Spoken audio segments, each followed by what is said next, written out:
अभी एक विवाद आ गया था, उस विवाद पर नहीं जाना चाहता। जब वो हज का सब्सिडी खत्म हुई तो कुंभ मेले का विषय आ गया। कुंभ मेला हम सब जानते हैं। कुंभ मेले का एक एस्पेक्ट आप लोगों ने कभी ध्यान दिया है? कुंभ मेला कितने साल में एक बार पड़ता है? 12 साल में। 12 साल में एक बार क्यों पड़ता है? क्योंकि वो जुपिटर की साइकिल पर आधारित है। बृहस्पति ग्रह हर 12 वर्ष के बाद अपना एक चक्कर पूरा करके उसी राशि में दोबारा आता है, इसलिए कुंभ मेला 12 वर्ष में एक बार पड़ता है। हजारों सालों से चला आ रहा है, ठीक है। तो इसका मतलब हमको पता था ना कि बृहस्पति की साइकिल 12 साल की है। इनको तो अभी 100 साल पहले पता चला कि बृहस्पति की साइकिल 12 साल की है। और उसके बाद हमको समझा दिया जाता है नहीं साहब हम अनसाइंटिफिक थे। अब आप एक और बड़ी मजेदार बात देख लीजिए। सूर्य ग्रहण और चंद्र ग्रहण पड़ता है तो उसका डेट और टाइम कौन तय करता है? सरकार घोषणा करती है ना, टीवी पे आता है, रेडियो पे आता है, अखबार में आता है। किस बेस पे आता है? नासा की फिजिकल ऑब्जर्वेटरी बताती है कि फलां तारीख को इतने बज के इतने मिनट पे सूर्य ग्रहण या चंद्र ग्रहण पड़ेगा, सोलर इक्लिप्स और ल्यूनर इक्लिप्स। मगर ये बताइए 1950 से पहले तो नासा की ऑब्जर्वेटरी नहीं थी। 1920 में जब अल्बर्ट आइंस्टीन ने रिलेटिविटी की थ्योरी दी, उससे पहले रिलेटिव मोशंस ऑफ प्लैनेट नहीं पता था। सॉरी, 1916 में। 1920 में एडविन हबल एक साइंटिस्ट हुए जिन्होंने एक्सपेंडिंग यूनिवर्स की थ्योरी दी, उससे पहले एक्सपेंशन ऑफ यूनिवर्स नहीं पता था। 1900 में मैक्स प्लैंक साइंटिस्ट हुए जिन्होंने लाइट की क्वांटम की थ्योरी दी, फोटॉन्स वाली, उससे पहले प्रोपगेशन ऑफ लाइट ही नहीं पता था। 1897 में जे टॉमसन ने इलेक्ट्रॉन खोजा, उससे पहले आप मानते थे एटम अनडिविजिबल है। और 1633 में आप ये कहते थे, गैलीलियो को फांसी दे रहे थे इस बात के लिए कि उसने कहा सन रिवॉल्व्स राउंड द अर्थ गलत है। तो भैया आप 380 साल चल के जहां पहुंचे हैं, हमारा पंचांग तो युधिष्ठिर के जमाने से एज इट इज चला आ रहा है 51 साल। मतलब ये लॉजिक नहीं है, ये तो साइंटिफिक। फिर भी हमें समझाया जाता है कि साहब जो हमने सोचा वो सब हम अनसाइंटिफिक थे, हम गलत थे। बड़ी मजेदार बात है। इन ए स्पैन ऑफ लिविंग जनरेशन, 50 साल में देखिए ये जो अर्बन नक्सल्स थे उन्होंने हमारे दिमागों में क्या क्या भरा और फैक्ट क्या था। 50 साल पहले जिस जिस चीज का मजाक उड़ाया गया वो चीज आज ठीक उसके उलट हो गई। 50 साल पहले कहते थे अरे यार ये अगर खेती करनी है तो mechanise farming, chemical fertiliser use करो। गाय के गोबर से कोई खेती होती है? आदमी चांद पे पहुंच गया, तुम गाय के गोबर पे पड़े हो। आज नहीं, ऑर्गेनिक फार्मिंग की तरफ। 50 साल पहले क्या कहते थे? अरे भाई ये जड़ी बूटियों फल पत्ती खाने से कोई इलाज होता है? नीम हकीम खतरा है जान। खाना है तो नई दवाएं खाओ, क्लोसिन, मेटासिन, टेरामाइसिन। आज आप क्या कहते हैं? नहीं, केमिकल नहीं, हर्बल मेडिसिन की तरफ जाओ। ठीक, आज से केवल 50 साल पहले आप ये कहते थे, जब हम कहते थे पेड़ों की रक्षा करो, जंगल की रक्षा करो, पहाड़ की रक्षा करो, कहते थे this is the reminiscence of a primitive tribal civilisation. आज 1992 के रियो डी जेनेरो से लेकर 2009 के कोपेनहेगन से लेकर 2016 के पेरिस तक आप कहते हैं नेचर फ्रेंडली डेवलपमेंट करो। भैया सब कुछ उलटता जा रहा है।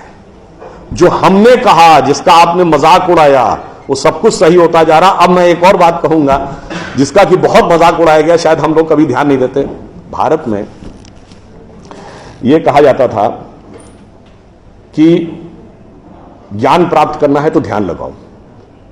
संत महात्मा जाके गुफा में ध्यान लगाते थे, पीर फकीर जाके कहते थे इल्हाम हो जाएगा। लोग कहते थे क्या बेवकूफ है, हाउ इज इट पॉसिबल?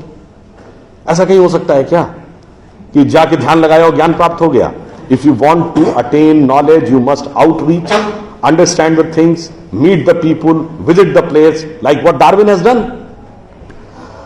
अब 50 साल बाद मैं आपसे पूछता हूं, आपको न्यूयॉर्क टाइम्स अखबार पढ़ना है तो 2 रास्ते हैं।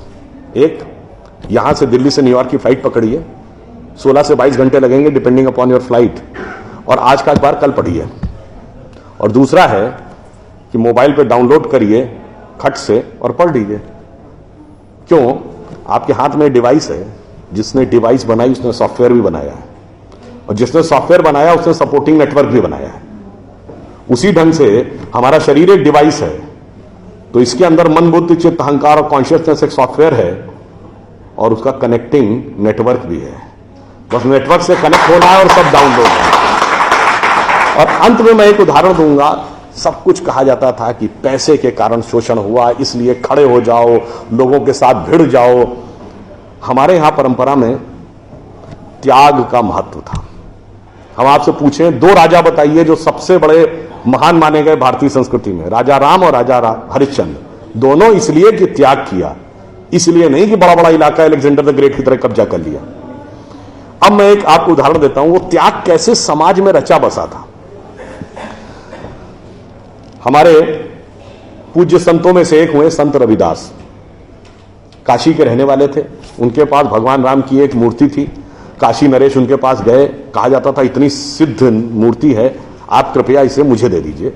ऐसी मूर्ति राजा के पास होनी चाहिए राजभवन में, ना कि इसमें मैं इस मूर्ति के वेट का 10 गुना सोना आपको दे दूंगा।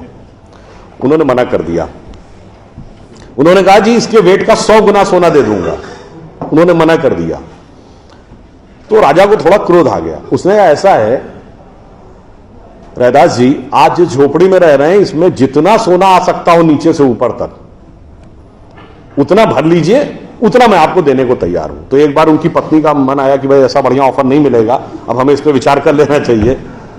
रैदास ने क्या जवाब दिया, एक मोरो राम नाम धन, एक मोरी आशा, ऊ धन आई है ई चले जाइए, ना चाहे भगत रैदासा। मना कर दिया। रैदास जी क्या थे, वो जूते बनाते थे, आज की परिभाषा के अनुसार दलित थे। अब आप आइए, संत कबीर जुलाहा थे, आज की परिभाषा के अनुसार ओबीसी। जब उन्होंने, उनके बेटे ने भगवान के भजन के बजाय पैसा कमाना शुरू किया तो कबीर ने क्या कहा, उनके बेटे का नाम था कमाल। उन्होंने कहा बूढ़ा वंश कबीर का उपजा पूत कमाल, और हरि का भजना छोड़ के घर ले आया माल। यानी उन्होंने उसको डिस्कार्ड किया। आप त्याग में रह के दिखाएंगे। अब आप आइए, मीराबाई राज परिवार की थी आज के हिसाब से, फॉरवर्ड। और उन्होंने क्या कहा, पायो जी मैंने राम रतन धन पायो, और जन्म जन्म की पूंजी पाई बाकी सबे लुटायो। उन्होंने भी पैसे की तरफ नहीं रहा। और अंत में ये सब एक ही कंटेम्परेरी है, तुलसीदास जिन्होंने रामचरितमानस लिखी, वो ब्राह्मण थे, फॉरवर्ड आज के जमाने के हिसाब से। कहा जाता अकबर उनके पास गए, अकबर ने कहा कि आप हमारे दरबार में आकर स्थान ग्रहण करिए, हम आपको 60,000 की मनसबदारी देंगे।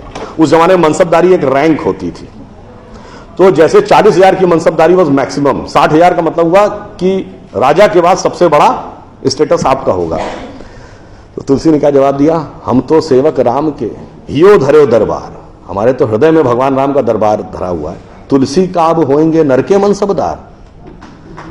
ये मैंने क्यों बताया, जो बातें ये अर्बन नक्सलिस्ट समझाते हैं कि शोषण किया गया, कैपिटलिज्म किया गया, अगर मार्क्स ने कहा धर्म एक अफीम है जो गरीबों को पिला दी जाती है ताकि अमीर उस पर हुकूमत करता रहे, पर यहां ऐसा नहीं था। मैंने दिखाया समाज का निचला वर्ग हो, मध्यम वर्ग हो, उच्च वर्ग हो, राज करने वाला वर्ग हो, सबने कहा जो त्याग करेगा वो महान होगा। इसीलिए हमारे यहां महात्मा गांधी महान हुए, ना कि प्रधानमंत्री रहने वाले नेहरू महान। तो इसलिए मैं अंत में ये कहूंगा आप सभी लोगों से कि ये जो मायावी रावण